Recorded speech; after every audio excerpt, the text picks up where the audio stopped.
अस्सलाम वालेकुम जी। F9 park में एक खातून के साथ ज्यादती की जाती है, उसे गन पॉइंट पर उसकी इज्जत लूटी जाती है और इज्जत लूटने वाले जो दरिंदे थे उसके मुंह पर 1000 रुपया भी फेंक कर जाते हैं और बच्ची को कहते हैं, उस लड़की को कहते हैं कि तुमने किसी को जाकर बताना नहीं है। अभी तक उस लड़की का नाम मंजरेआम पर नहीं आया, उसका जो कुलीग उसके साथ वहां पर मौजूद था उसकी कोई शिनाख्त नहीं हो सकी। लेकिन आज मैंने अपने कुछ सोर्सेज से पता लगाकर अपने इदारे सियासत.pk के लिए उस मुतासरा खातून का इंटरव्यू किया है। यह बात आपको बतानी जरूरी है कि उस खातून के कहने पर ना तो हम उसका नाम ले सकते हैं, ना उसकी जॉब डिस्क्रिप्शन आपके सामने रख सकते हैं, ना उनकी तस्वीर आपके सामने रख सकते हैं। लेकिन यह बात समझ लीजिए कि वो एक वर्किंग लेडी है, एक वर्किंग यंग खातून है, एक यंग पढ़ी लिखी लड़की है और उनका यह कहना था कि जनाब मेरी किसी भी तरह की आइडेंटिटी आपने किसी के सामने नहीं रखनी। तो सियासत के लिए जो मैंने इंटरव्यू किया अपने इदारे के लिए, उसका खुलासा या उसके जो अहम तरीन चीजें हैं वो मैं आपके सामने यहां पर पेश कर देता हूं या आपके सामने रख देता हूं।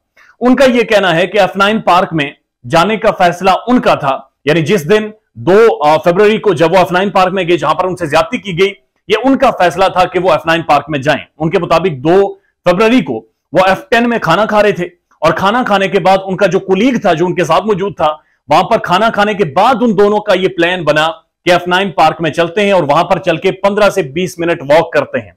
वो कहती हैं कि जब मैं F9 पार्क में पहुंची तो वहां पर जो मीनार बना हुआ है, जो सेंटर पार्क की जगह है, वहां पर रोशनियों में हम दोनों वॉक कर रहे थे जहां पर 2 दरिंदे पहुंचे।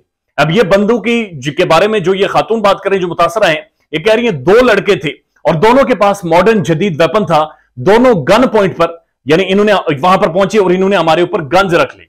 मैंने इनके सामने दरखास्तें की, मिन्नतें की कि जनाब बराए मेहरबानी हमें छोड़ दें, लेकिन उन्होंने छोड़ा नहीं और उसके बाद वो मुझे लेकर जंगल में चले गए।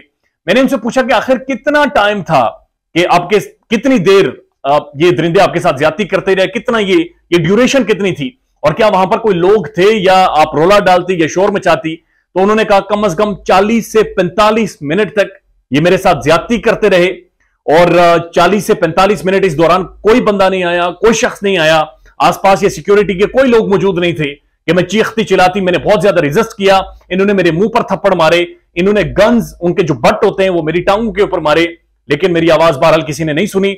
और उनका यह भी कहना था कि जब ये मेरे साथ दरिंदगी कर चुके, मेरी इज्जत लूट चुके या अपना मुंह काला जब इन्होंने करवा लिया, अपनी हैवानियत इन्होंने जाहिर कर ली, तो इनमें से जो एक यंगस्टर था जिसकी उम्र 20 से 25 साल थी, एक की उम्र 30 से 35 साल थी और एक की 20 से 25 साल उम्र थी, वो जब मेरी तरफ आया मैंने उसे कहा कि अगर तुमने मेरे साथ ज्यादती की तो तुम यही समझना कि तुमने अपनी मां या बहन के साथ ज्यादती की है।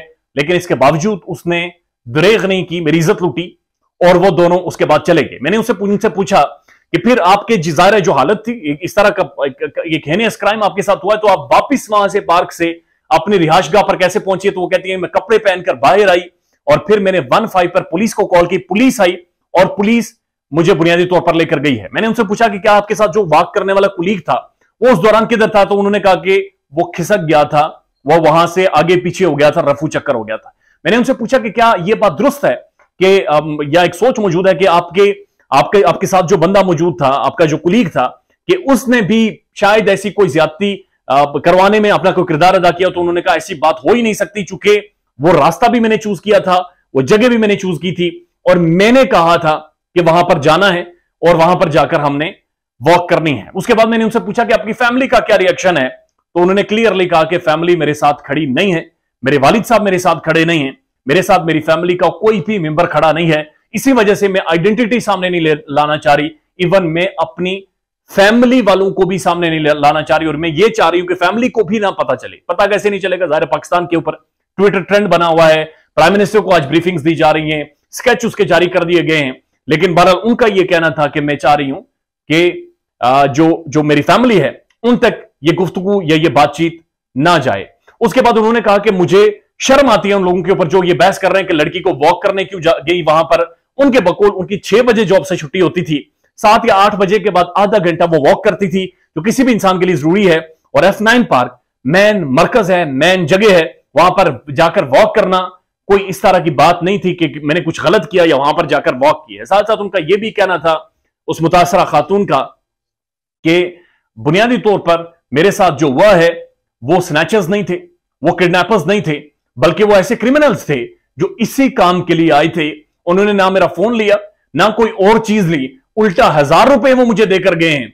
लेकिन उनका काम जो दरिंदगी उन्होंने दिखानी थी बहरहाल वो उन्होंने दिखाई है। ये उनका इंटरव्यू था और इसके अलावा भी कुछ एक बातें उन्होंने की हैं, और जिस तरह से हमने और बहुत सारी चीजें देखी है, किस तरह उन्हें अप्रोच किया गया या बाकी जो चीजें हमें पता चली हैं वो आने वाली वीडियोस में इंशाल्लाह आपके सामने रखेंगे। ख्याल रखिएगा अपना। अल्लाह हाफिज।